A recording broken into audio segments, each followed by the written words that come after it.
question de télépathie avec les animaux.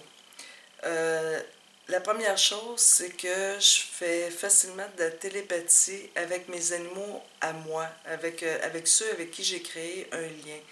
J'ai jamais tenté l'expérience avec des animaux extérieurs que j'avais pas de lien avec. Peut-être que je réussirais aussi, là, mais j'ai jamais tenté l'expérience. Par contre, avec mes propres animaux, ça a toujours été facile, surtout les chats, de communiquer avec eux par télépathie. Je vais vous expliquer comment, dans mon cas, ça fonctionne. Euh, les exemples, c'est plus facile pour moi avec les chats. J'ai eu aussi un chien, en particulier Rex. Avec lui, c'était différent. Je pouvais lui parler télépathiquement, mais je n'arrivais pas à le recevoir de façon télépathique. Il fallait qu'il me montre concrètement. OK? Avec les chats, par contre, je reçois des images.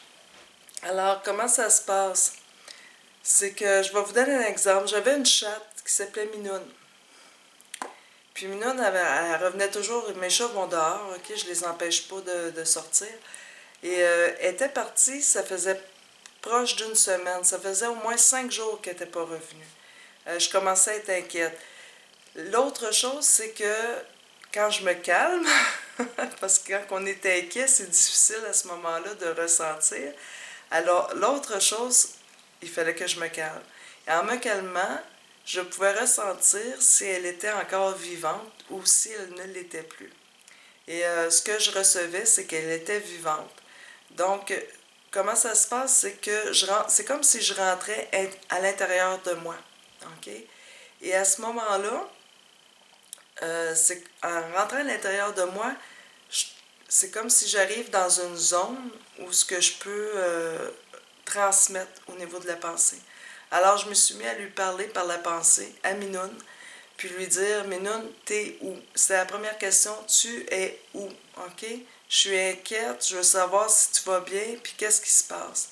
Et c'est pas long, je vous dirais que ça prend pas de temps, c'est quelques minutes. Et là, elle m'envoyait une image. C'est comme si je voyais à travers ses yeux. Et l'image qu'elle m'avait envoyée, c'est qu'elle était dans un garage.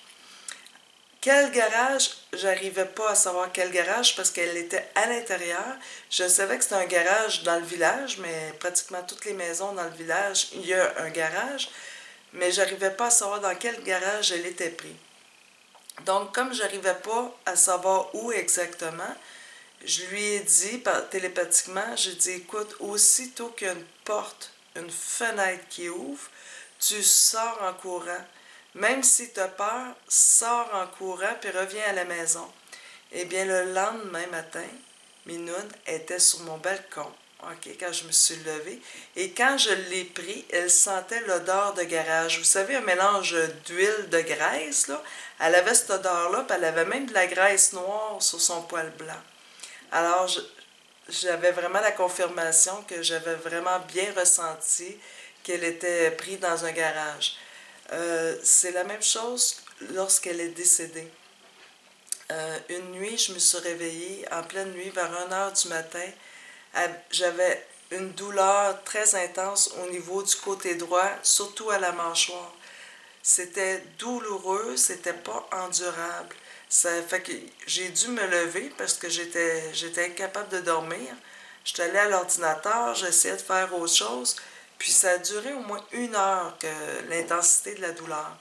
Quand la douleur a arrêté, je suis montée dans ma chambre puis je suis retournée me coucher. Le lendemain matin, quand je me suis levée, dans la rue, en face de la maison, ben Minoune, elle s'était faite frapper durant la nuit. Alors, celui qui vivait avec moi est allé la chercher, puis quand il l'a ramené, son côté droit du visage, c'est là qu'elle avait eu l'impact, puis qui était comme renfoncé, là. Et j'ai compris, moi les chats, ils jouent avec les balles, c'est là que j'ai compris que probablement qu'elle restait en vie pendant 1 heure. Puis c'est pour ça que pendant 1 heure, j'ai ressenti sa douleur. Fait que, durant la nuit, j'ai pas pensé que ça pouvait être elle. J'arrivais pas à saisir le pourquoi. Parce que la douleur était tellement intense que j'étais centrée sur la douleur que je ressentais. que j'aurais pas pu savoir que ça venait d'elle. Puis pourtant, le matin, je me suis réveillée, puis j'avais absolument plus rien. Autant que la douleur est arrivée d'un coup sec, autant qu'elle est partie d'un coup sec. Donc, c'est comme ça que le lien que j'ai avec mes chats, surtout. Donc, mes chats, quand ils partent, puis que je vois qu'ils n'ont pas l'habitude de revenir, mais télépathiquement, je les appelle de cette façon-là. J'ai fait la même chose avec Ringo. Ringo, ça faisait 2 jours qu'il était disparu, puis je sentais que ça allait pas, qu'il y avait quelque chose qui allait vraiment pas bien. Je sentais qu'il était comme sur le bord de mourir. Et je lui ai demandé, parce que vous savez, un animal, ça va se cacher souvent pour mourir. Et là, j'ai dit à Ringo, s'il te plaît, j'ai dit, je veux que tu reviennes à la maison. Peu importe dans quel état tu es, je veux que tu reviennes à la maison. OK? J'ai dit, c'est important pour moi. Ça n'a pas pris 1 heure. À un moment donné, j'étais à mon évier de cuisine et Ringo était sur le rebord de la fenêtre. Quand j'ai vu qu'il n'était pas capable de descendre en bas du châssis, à ce moment-là, je suis sortie à l'extérieur et je suis allée le chercher. Et en le déposant à terre, il y avait énormément de difficultés à marcher. Il marchait vraiment accroupi, puis ça allait vraiment pas, puis je voyais qu'il avait de la douleur. Je savais qu'il était pour mourir, puis qu'est-ce que je ressentais, c'est que probablement il avait mangé du poison. Je l'ai installé sur une couverte, puis je suis restée assise à côté de lui, puis je l'ai flatté, puis je lui ai parlé. Ça n'a pas pris peut-être 45 minutes, 1 heure, il est décédé. Alors, c'est très facile pour moi d'entrer en contact avec mes chats. Avec mon chien Rex, c'est un chien que ça a été le meilleur chien que j'ai eu. C'était un berger allemand. Je l'ai eu quand il avait environ 2 ou 3 ans. Puis moi, c'était une race de chien qui m'a toujours fait peur.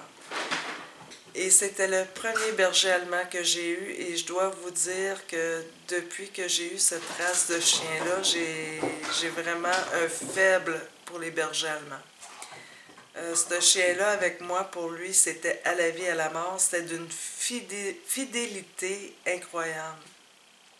Il défendait toujours le plus faible.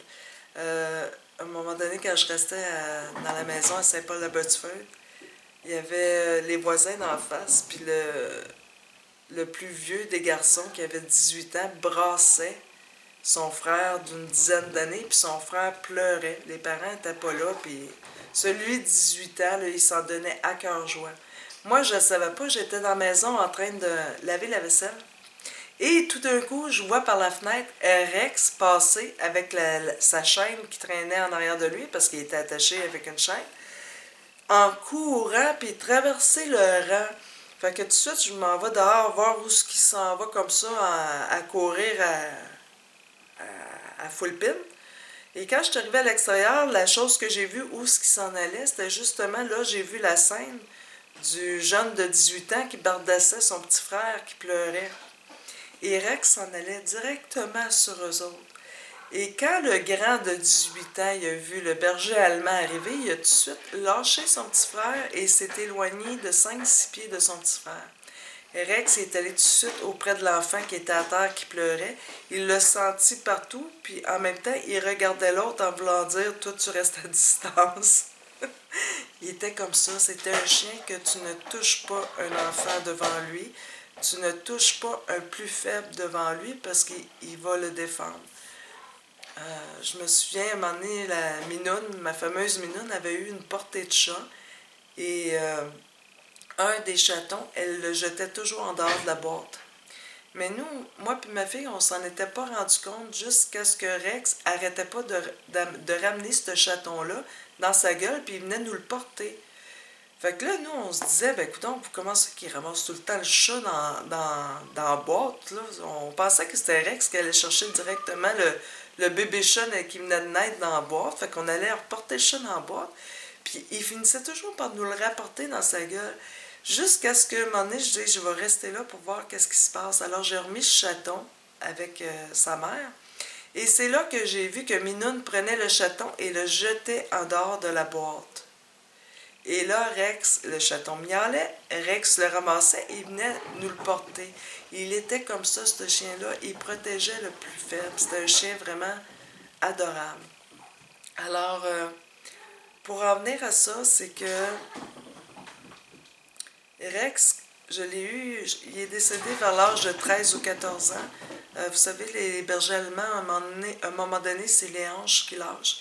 Alors, il était atteint d'une paralysie au niveau des hanches. Il était plus capable de marcher. Il fallait que je l'aide, que je le soulève pour que l'emmener dehors, descendre l'escalier, tout ça. Puis, il était rendu même au point que pour manger, je devais y mettre son bol de moulée sur une chaudière. C'était le seul moyen un petit peu plus surélevé pour qu'il soit capable de manger. Donc, quand j'étais rendue à y mettre sa moulée sur la chaudière, je savais très bien que là, je pouvais pas le toffer longtemps comme ça. Mais j'arrivais pas à me résoudre à aller le porter parce que je voulais être certaine qu'il soit prêt. Alors, je lui ai dit, j'ai dit, Rex, quand tu vas être prêt à partir, je veux que tu me le dises. Je veux le voir concrètement. Je veux que tu me le dises quand tu vas être prêt à partir. Ça a pris à peu près 3 jours. Au bout de 3 jours, j'ai mis son bol de moulée sur la chaudière. Il était assis en face de son bol. Il a regardé son bol, mais il n'a pas mangé, puis il faisait juste me regarder. Là, il m'a fixé, puis ça a duré 3 minutes qu'il me fixait sans toucher à sa nourriture. J'ai compris que il me le disait, là, il est temps que je parte, je veux même plus manger, là, je ne mange plus, je suis prêt à partir. C'était un chien qui n'aimait pas faire de la voiture, qu'il fallait l'inciter à embarquer dans l'auto. Et ce jour-là, quand il était prêt, je l'ai brossé. Je l'ai tout brossé avant de partir. Et la porte de la voiture était ouverte et de lui-même, il s'est traîné pour embarquer dans l'auto. Il avait hâte. Et même rendu chez le vétérinaire, il était excité d'entrer dans le bureau du vétérinaire. Il a même fallu mettre une serviette pour soulever au niveau de ses hanches pour l'aider avec ses pattes en avant. Il était pressé d'entrer dans le bureau du vétérinaire. Le vétérinaire n'a même pas eu le temps d'y donner la moitié de la dose pour l'euthanasier que Rex est parti. OK? Alors, il était vraiment prêt. Ce chien-là, je l'ai pleuré pendant 3 jours. Ça a été difficile. Je l'aimais beaucoup, beaucoup, beaucoup. Et puis, je lui avais demandé avant qu'il parte, j'ai dit, je veux que tu me le dises, que tu vas être bien. OK? Alors, j'étais assis à l'extérieur le lendemain qu'il était parti. J'étais dehors, assis à l'extérieur dans mon jardin, et j'ai clairement entendu, vous savez, un chien, quand c'est l'été, puis qu'il a chaud, puis qu'il la langue sortie, il est en train de halter, là, le son que ça fait. Je l'ai entendu arriver en arrière de moi, puis c'est comme s'il était là au-dessus de moi, puis je l'entendais halter comme ça. Puis là, je savais que, bon, je dis, c'est correct, il est bien, il est heureux, tout est beau. Les chats s'en donnent à cœur joie en ce moment. Alors, c'est comme ça se passe pour la télépathie. J'ai une amie, Jacinthe Rivard, elle, c'est son travail de faire la télépathie animale. Les gens l'appellent quand ils ont perdu un animal pour le retrouver, ou des fois, les gens l'appellent tout simplement parce qu'ils ont un problème, soit de comportement avec l'animal, et elle, à distance, elle rentre en communication avec l'animal, puis l'animal lui raconte tout, ce qu'il a à dire, tout ça. Et j'ai déjà fait appel à elle pour... j'en avais parlé au niveau de l'argile, le miracle de l'argile pour Lotus. Et Jacinthe, écoutez, elle est merveilleuse dans son domaine. Elle est vraiment très efficace. C'est vraiment un don qu'elle a depuis l'enfance. Si vous avez la chance d'aller la voir en conférence, où ce qu'elle vous raconte son histoire sur la télépathie animale, et aussi, Jacinthe, elle donne aussi des formations en télépathie animale régulièrement. Alors, pour ceux que ça intéresse de savoir, parce que c'est quelque chose qui s'apprend, vous pouvez communiquer avec elle. Je vais vous laisser le lien de sa page à Jacinthe Rivard. Alors, c'était ma confidence sur l'oreiller. J'ai plus de facilité à entrer télépathiquement avec les chats. C'est sûr, pour entrer en communication télépathique, il faut que les émotions soient calmes. Si on est inquiet, puis que ça brasse ici, là, j'arrive pas. Je suis pas capable d'arriver à me centrer. Il faut vraiment que je sois vraiment rentré à l'intérieur, puis que je sois dans le calme total. Et c'est le seul moyen que je réussissais à rentrer en télépathie avec eux autres. Donc, si je suis énervée, ça donne rien. Alors, c'est très efficace parce que moi, la façon qu'ils font, c'est qu'ils m'envoient des images. Je les reçois par image. J'entends pas. Comme Jacinthe, elle va entendre l'animal parler. Ils ont leur langage propre. Moi, c'est plus par image que ça fonctionne. Alors, pour ceux qui croient que des animaux, c'est des animaux, j'aimerais vous inviter à ouvrir davantage votre conscience là-dessus. Parce que les animaux, ils communiquent, OK? Les animaux, on peut vraiment les ressentir. Il y a beaucoup de gens que, bah, c'est un chat, ben, c'est juste un chien. Non, c'est beaucoup plus que ça va beaucoup plus loin que ça. Alors, je vous invite à ouvrir votre conscience sur le règne animal, parce que le règne animal a beaucoup à nous apprendre. OK? Puis, ils sont pas là pour rien, puis ils sont pas là...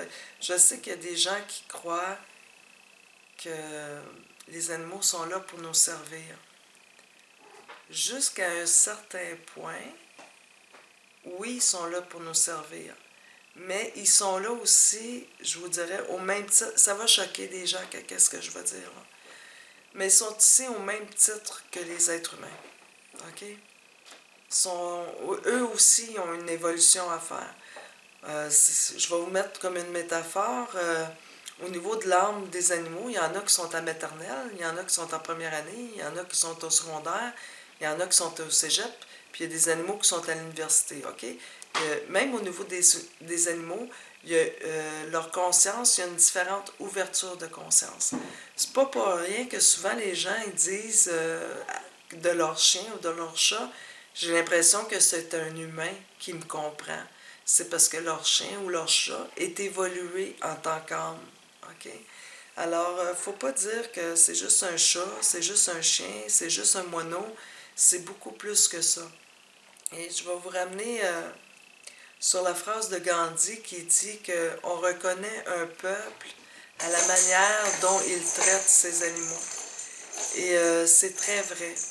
Il faut avoir du respect pour le règne animal parce que ils font partie de nous, OK? Et vous savez, les Amérindiens considéraient les animaux comme leurs frères ou leurs sœurs.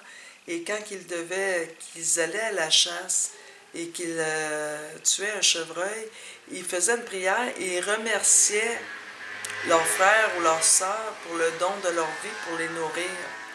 Ils étaient conscients, puis souvent le peuple amérindien, écoutez, quand ça a été colonisé ici, il était traité de sauvage, mais je vais vous dire, ben franchement, il était plus conscient, il était plus respectueux du règne animal et de la nature que l'autre partie qui est soi-disant évoluée de l'être humain. OK? Alors, je vous inviterai à vous pencher là-dessus, puis d'ouvrir votre conscience sur les animaux. Bonne nuit.